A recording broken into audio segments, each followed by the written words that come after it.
Tirurangadi today news അപ്ഡേറ്റിലേക്ക് സ്വാഗതം. 4 പതിറ്റാണ്ടിന്റെ പാരമ്പര്യത്തിലും വിശ്വാസ്യതയിലും വിലക്കുറവിലും അതിനൂതന കളക്ഷനുകളിലൂടെയും ജനമനസ്സുകളിൽ ഇടം നേടിയ ആമിയ ഗോൾഡ് ഡയമണ്ട്സ് ഒട്ടേറെ പുതിയ കളക്ഷൻസുമായി നിങ്ങളിലേക്ക്. Diamond, Turkish, antique, Kerala design, light weight ആഭരണങ്ങളുടെ അതിവിപുലമായ കളക്ഷൻസ് ആണ് ആമിയ ഗോൾഡ് ഡയമണ്ട്സ് നിങ്ങൾക്കായി ഒരുക്കിയിട്ടുള്ളത്. Redefining elegance, crafted with traditional Amia Gold and Diamonds, Bypass Road, Chaman, 0494 2462 Mobile 9037 917 916. വാർത്തകൾ വിശദമായി. മൃഗസംരക്ഷണ ക്ഷീര വികസന വകുപ്പ് മന്ത്രി ജെ ചിഞ്ചുറാണി മിൽമ മലപ്പുറം ഡയറിയും പാൽപ്പൊടി നിർമ്മാണ ഫാക്ടറിയും സന്ദർശിച്ചു.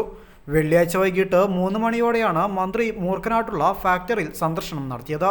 Malabar Milma managing director KC James, milk powder plant manager Arun, Malabar Milma marketing head Sajeesh തുടങ്ങിയവർ മന്ത്രി സ്വീകരിക്കുകയും പ്ലാന്റിന്റെ പ്രവർത്തനങ്ങൾ വിശദീകരിക്കുകയും ചെയ്തു.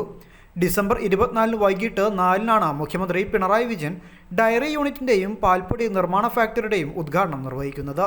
ഉദ്ഘാടന ചടങ്ങിനുള്ള ഒരുക്കങ്ങളും മന്ത്രി വിലയിരുത്തി.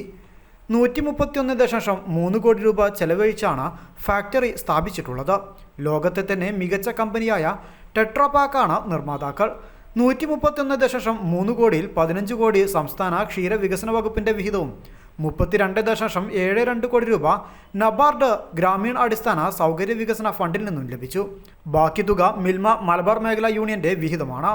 കേരളത്തിലെ ഏറ്റവും വലുതും അത്യാധുനിക സാങ്കേതിക വിദ്യയോടുകൂടി പ്രവർത്തിക്കുന്നതുമാണ് മിൽമ പാൽപ്പൊടി നിർമ്മാണ ഫാക്ടറി.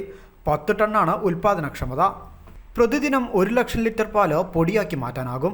കേരളത്തിലെ ക്ഷീര കർഷകർ ഉൽപ്പാദിപ്പിക്കുന്ന മുഴുവൻ പാലും സംഭരിക്കുവാനും അവ പാൽപ്പൊടിയായും മറ്റു മൂല്യവർദ്ധിത ഉൽപ്പന്നങ്ങളായും മാറ്റുന്നതിനുള്ള സംവിധാനം പാൽപ്പൊടി ഫാക്ടറിയിലൂടെ ഒരുങ്ങുകയാണ്. ക്ഷീരമേഖലയിലെ കേരളത്തിലെ സ്വകാര്യ പൊതു സഹകരണ രംഗത്ത് നിർമ്മാണം പൂർത്തിയാക്കിയ ഏറ്റവും വലിയ പദ്ധതിയാണിത്.